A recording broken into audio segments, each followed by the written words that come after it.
The one part of the zone diet nobody wants to hear. It's a calorie-restricted diet. Oh no, I want to eat. It doesn't work that way. You basically have to restrict calories, but you have to restrict them without... Dr. Barry Sears, creator of the Zone Diet. We now know that inflammation is the underlying cause of virtually every chronic disease. One of the key factors that drives inflammation is actually excess insulin. So if you don't have enough omega-3 fatty acids in your diet, then you're going to have a problem of basically having an insufficiency of the ability to turn off inflammation. Going back 2,500 years ago, when Hippocrates said, let food be your medicine, we'll let medicine be your food. You need to control the diet to control insulin and have the adequate levels of omega-3 fatty acids. So you now have a 1-2 punch to keep inflammation in a zone. Not too high, but not too low. And that's exactly how drugs like Ozempic work. I need to have adequate protein at every meal. I mean, why? Because I have to shut down.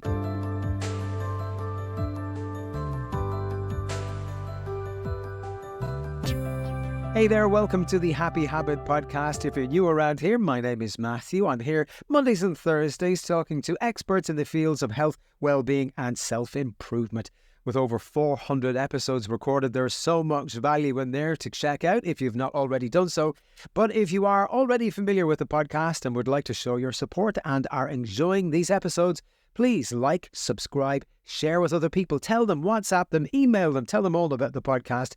And you can also leave a positive rating on iTunes and Spotify. Plus, if you're over on YouTube, you can become a subscriber over there, leave a comment, and click that bell notification for any future videos.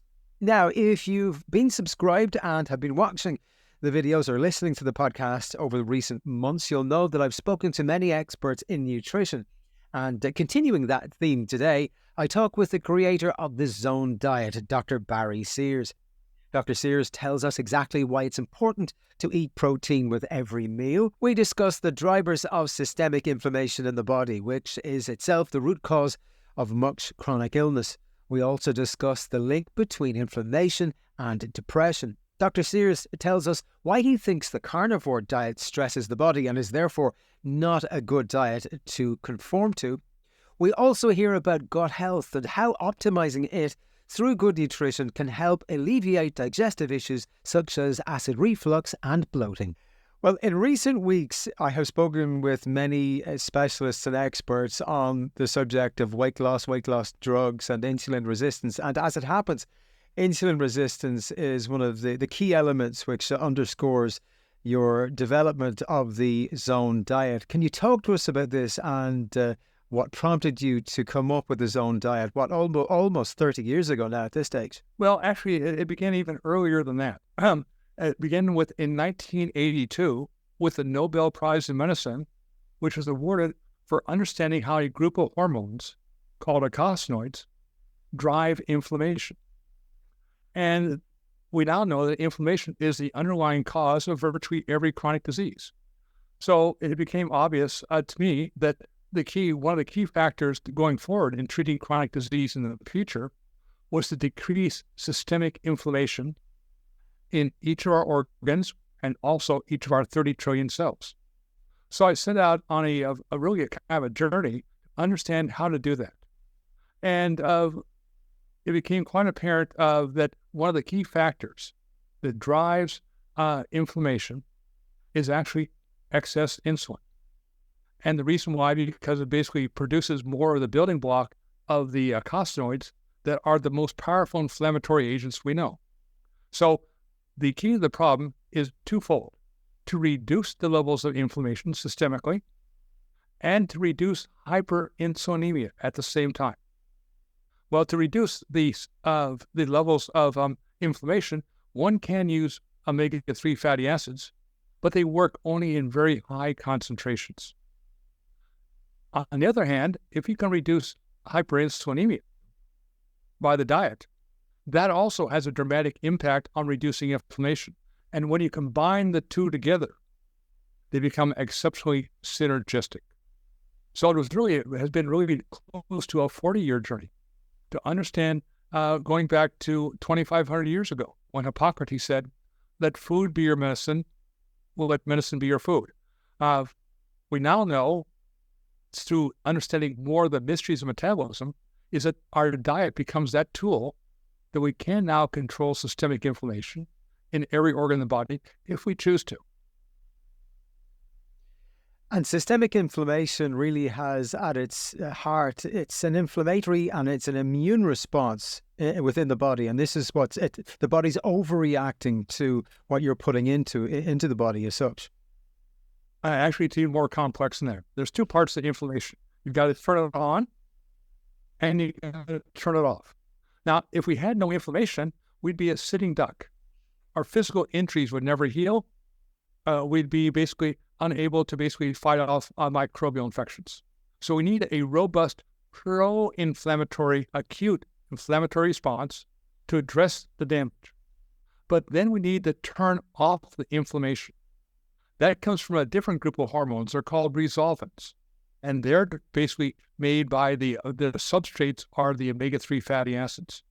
So if you don't have enough omega-3 fatty acids in your diet, then you're going to have a problem of basically having an insufficiency of the ability to turn off inflammation. But that's putting all your eggs in one basket. And that's why now the hyperinsulinemia and insulin resistance becomes another key factor. Because insulin resistance can be viewed as a marker of a disrupted metabolism. And it's our metabolism that basically controls also other inflammatory mediators like cytokines. So basically that you need to control the diet to control insulin and have the adequate levels of omega-3 fatty acids. So you now have a 1-2 punch to keep inflammation in a zone. Not too high, but not too low. And so the derivation of the zone diet was basically a diet. Really, it was developed and patented as a drug to treat hyperinsulinemia. And for what purpose? To keep inflammation in a zone that would give rise to a longer and better life. What does the makeup of that zone diet look like? What kind of proportion of macronutrients are we talking about? Carbohydrates, proteins, and fats, etc. Well, let's talk about the one part of the zone diet nobody wants to hear. It's a calorie-restricted diet. Oh no, I want to eat. Say, it doesn't work that way. You basically have to restrict calories, but you have to restrict them without hunger and fatigue. Now that becomes a little more complex. So in most diet aspects, we have biohackers say, I take out macronutrient X, and that solves all the problems. Metabolism doesn't work that way. Metabolism is more like a soundboard in a radio studio, a recording studio, where the sound engineer is moving the signals back and forth to get the precise aspect. So what you're looking for is basically, I need to have adequate protein at every meal. And why? Because I have to shut down hunger. And that's exactly how drugs like Ozempic work. They basically give rise to basically the hormones that basically go directly to the brain and say, stop eating.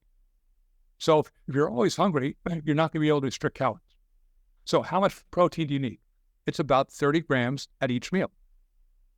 And put that in perspective, that's about the amount you can put on the palm of your hand. But I said at every meal, because this is the drug, and we've shown at Harvard Medical School that the hormonal responses only last about 5 hours. So it says every 5 hours, your number one goal is getting 30 grams of protein, not more, but not less, into your diet. Okay, what's next? Add some carbohydrates. Well, how much? Well, not much more, maybe 40 grams. But what types? You really want to have those which have a very low glycemic index. Which are those? The ones your grandmother told you to eat. Your vegetables. What did she know?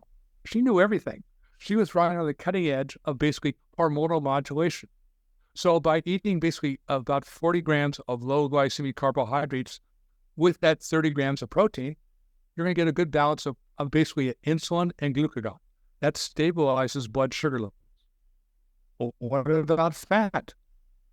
You add a dash. Okay, what's a dash? Okay, it could be a tablespoon of extra virgin olive oil. It could be of, half an ounce of almonds or 2 tablespoons of guacamole. That's it. what you've done now is basically develop a drug that for the next 5 hours will basically give rise to hormonal balance, not only in the blood, but in the interior of the cell. And by doing so, you have now stabilized and made the metabolism more efficient. And the secret is doing that every meal the best you can the rest of your life. I said, no, it's boring. I'll just basically take a drug. It's easier, but drugs do have things called side effects, and they do have some other ancillary aspects which are not that desirable. But it's only with the new understanding of the mysteries of metabolism that we can see how powerful food is if you treat it as if it were a drug, be taken at the right dosage at the right time. One of the key elements of what you've said there, then, for me, certainly is taking regular protein with every meal controls the satiety and prevents you from going on a binge whereby you're trying to feed yourself as many carbs as possible. Would that be correct? Exactly. And everything really starts at the hypothalamus in the brain. It's getting inputs throughout the body, and it's making its best decisions based on the inputs it's getting. So that if you can maintain that balance of protein to carbohydrate in the diet, now you can basically affect the hypothalamus not only by the hormones in the blood, but directly through the vagal nerve. This is the nerve system that's directly connected to our gut. That becomes a gut-brain connection. So now our diet basically not only affects hormones in the blood, but can now basically transmit hormonal signals through the vagal nerve directly to the brain and saying, stop eating. And if you're not hungry, guess what? You lose weight. Well, not necessarily. Like I'll use Wegovy as an example, the new GLP-1 receptor agonist drugs. You do lose weight, no question about it. But about 40% of the weight loss is lean body mass. What's lean body mass? Things like muscle, liver, kidney, heart, brain. These are things you don't want to lose. You're not hungry, but you're not getting in adequate protein to stimulate gene transcription factors in the cells that basically replenish damaged cells. We're losing cells on a second-by-second basis, and we have to replace them if we maintain homeostasis in the body. You mentioned vegetables there a couple of moments ago. Could we make the distinction between starchy and non-starchy vegetables, and which are good for us and which aren't? Well, the best ones are the non-starchy vegetables. And so which one of those? Here's an easy way to remember. The ABCs. Asparagus, artichoke hearts, broccoli, cauliflower, spinach. What about the other ones? Well, they're really very rich in carbohydrates, so it's very easy to overconsume them. And by the time you get now to fruits and grains, basically it's incredibly easy to overconsume. So again, if we're looking at basically, and also by restricting calories, we want to make sure we have the maximum nutrients coming in from the carbohydrates, and that's why the non-starchy vegetables, again, come out a winner in that respect. Could you tell me what's happening in the body whenever we reach for crackers or bread? Because I'm sure everybody is familiar with being able to eat an entire loaf of bread in one sitting. You never get full eating carbohydrates like that. What's happening there? Well, there's two parts. One of the reasons why you basically go after the carbohydrates, because again, the initial carbohydrate load you were eating it in the first place has been now raising insulin that drives blood sugar levels down. That's a stress signal to the brain. Second aspect, the carbohydrates, the faster they enter into the hypothalamus, affect basically now our receptors in the brain that basically are hedonically, basically the same ones that you get affected by basically drug addiction. So basically, this will make me feel good, so you get now a reward response. So again, when we look at addictive behavior, it could be alcoholism, drug abuse, or carbohydrate abuse. They are basically ways our brain metabolism is being compromised by our diet or other exogenous materials in our body. But again, you can go to have a very large meal at a restaurant and then say, oh, I'm stuffed, but you always have room for dessert. So it's a complete abolition of the laws of matter. Say, wait, you're stuffed. If I really want that dessert, those are the hedonic urges now kicking in. That's so true. That's so true. And it has always been the case since I was a child. I always have enough for dessert. I think everybody can relate to that. So again, that's why that we've given nutrition or really diet really the short shrift. Say, there'll be some magic elixir, or there's some conspiracy by the drug companies to hide all the facts from us. The fact is, we didn't have the knowledge of how complex metabolism is. Now that we do, we can stand back in greater awe and say what the potential is. It's not to say that diet's going to replace drugs. If you have a chronic disease, there'll always be a role for drugs to treat the symptoms. But the more you control the diet, the less drug you need. You're making the drugs work better at lower concentrations. And so we have to really kind of begin to look at this hackneyed word that's used quite a bit, wellness, and say, what's wellness? Say, I'm well. Say, sorry, that doesn't quite cut it. So we need a good marker, a good blood marker that says, are you well or not? Now, I think the best blood marker turns out to be what's called HOMA-IR. It's a measure of insulin resistance. Now, even there we have a problem in terms of interpretation. When we talk about insulin resistance, it says, our insulin just is interacting with receptors. That's only half the aspect. Insulin resistance can be defined as the inability to remove glucose from the blood. And your cells, which are insulin sensitive, have two ways of doing that. One, to use insulin to activate the receptor to basically bring the protein to the cell surface called GLUT4 to pull glucose out of the blood. But there's a second mechanism. It's controlled by the master regulator of metabolism in each of your 30 trillion cells. It's called AMPK. And AMPK, if it's activated, will also send that same GLUT4 protein to the cell surface to bring in glucose. Now, how do you basically activate AMPK? Well, one is, I can exercise. Are you going to exercise 24/7? Highly unlikely. Now, second way, restrict calories. That's about much more powerful. So this is why calorie restriction becomes so important, because you now have an ability to basically activate AMPK and begin to reprogram your metabolism, not only in terms of better blood sugar control, but in better inflammatory control. Because AMPK also decreases the production of cytokines in the cell. And so the more you activate AMPK, the more you're able to control systemic inflammation in every organ of the body. Now, that being said, can you activate it too much? Yes, you can. Remember, those cells, basically, we're losing cells, millions of cells per second. We have to replace them. And there's a gene transcription factor in every cell called mTOR. And if AMPK goes up, mTOR goes down. If mTOR goes up, AMP goes down. So you have a problem with taking a drug approach. I'll push one up or down, but there's going to be a counterbalance that's going to cause disruption. So this is why now protein becomes so important in the zone diet, because protein activates mTOR. You need some, but not too much. So you're looking again now to get a balance not only of carbohydrate, but a balance of the activity of mTOR and AMPK in every one of your 30 trillion cells. Talking of inflammation, you've mentioned it a couple of times so far. What is the relationship between inflammation and depression? Well, we think depression is being a deficiency in Prozac. It's not quite that simple. About 40% of the people who basically take drugs like Prozac really have no benefits.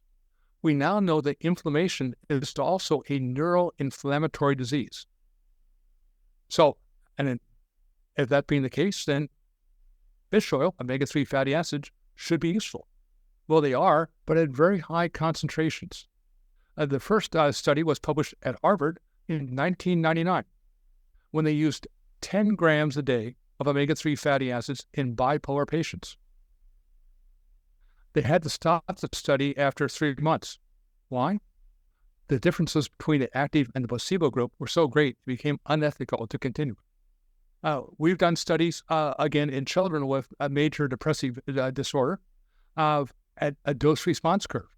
At 2.5 grams, you see some benefits, but not great, not statistically significant. Remember, at 2.5 grams of omega-3 fatty acids, the average of individual in the U.S. and the UK consume about 100 milligrams per day. So 2.5 grams is quite a bit higher than the average levels consumed. But once you went to 16 grams per day, all of a sudden you saw these dramatic improvements in depression. And we also know that depression, when you're using high levels of omega-3 fatty acids, the results are highly correlated with the levels of these hormones called resolvins. As they basically are increased in their production, the levels of depression goes down dramatically. So again, when fighting depression, you're fighting a disease with one hand tied behind your back using things like Prozac. Okay, there's a benefit of basically looking to increase certain neurotransmitters, but unless you're controlling neural inflammation at the same time, you're fighting a losing battle. Would love to hear your thoughts on something like the carnivore diet, for example, which practically excludes all carbohydrates in favor of meat products and high levels of fat. What are your thoughts on this diet? Well, this is one of the reasons why you don't read the internet. It's basically makes no sense. It makes no sense biochemically because you need a balance. The primary fuel, the primary fuel the brain works on, regardless of what you hear in the literature, is glucose. And this is why basically you have to have enough carbohydrates to maintain blood sugar levels so that basically the brain can work at peak efficiency. Now, this is the aspect of the carnivore diet is just the extreme of the keto diet. They say, we no need for those sticky carbohydrates. We'll basically have fats and protein. The carnivore diet, this takes it to the extreme. So what you have there is that becomes a stress situation for the brain, because as blood sugar levels drop, the brain sends out an emergency signal, the hormone cortisol, to start the breakdown of muscle into glucose for the brain. And this is why in starvation studies, where basically for 35 days, these were published at Harvard also back in the 60s, on a total fast, even though they were eating no food whatsoever, their blood sugar levels never dropped below 65 milligrams per deciliter, even at day 35. Now, if they went to day 50, they would be dead. So that's why they stopped it. But how can you basically have nothing coming to the body and still have blood sugar? Because of extensive, gluconeogenesis. So again, the carnivore diet is saying this is your area where biohackers basically reign supreme. Saying, trust me, look at my abs. I've got a 10-pack. I say, yeah, but what type of damage are you doing? So again, we go back to that analogy of the sound studio. Basically, you need to have that consistent balance, the main hormonal and epigenetic balance in the body. Otherwise, basically, bad things are in the horizon. A lot of people at the moment seem to be struggling with digestive issues, be it acid reflux or bloating. Can symptoms like this be addressed by looking at food intake and ascribing to something like the zone diet? They can. There's two parts about the gut that we tend to overlook. One, it's basically, yes, the microbes in the gut, but it's the inflammation of the cells that line the gut. And so those are where basically our issues come from. It's inflammation in the gut. Well, inflammation is inflammation, whether it's in the gut, the blood vessels, the brain, the kidney, it doesn't matter. So again, the same type of diet I've talked about again, with adequate levels of omega-3 fatty acids, a calorie-restricted diet that basically maintains hormonal balance is your best aspect of reducing inflammation in your gut cells. Now, say, what about the microbes? Well, there's about 1 trillion microbes, if not more, on the face of the earth. But somehow, over evolution, only 1,500 have been chosen to occupy our gut. And this is why our immune system basically ignores them. So those microbes say, well, I'll use, probiotics. Well, probiotics are basically almost like target practice for the immune system in the gut walls. They're not going to be implanted.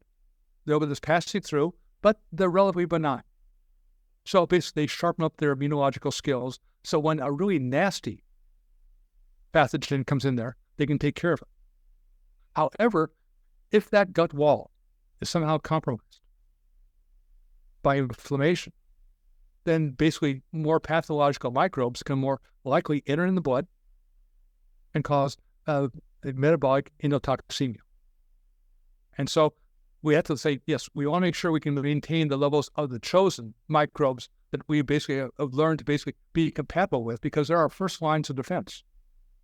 But at the same time, we have to work and make sure we have little inflammation in basically our troops that line the gut wall interface. And this is why 70% of your immune system is located in the gut. That's the most likely first attack from an outside invader. Now, you've made a promotion code Healthy10 available for people who want to find out more about that code and find out more about how they can use it in order to avail of your diet, your zone diet. Where can they go online to find out? Well, we have 2 websites. One is called zoneliving.com. It talks about, here's the way to basically use your diet and basically to adjust it and really personalize it to your biochemistry. And they want more information. I recommend my website, drsears.com, that goes into far greater detail of perhaps too much great detail, but nonetheless, people want to have knowledge of basically how important our metabolism is to controlling our future.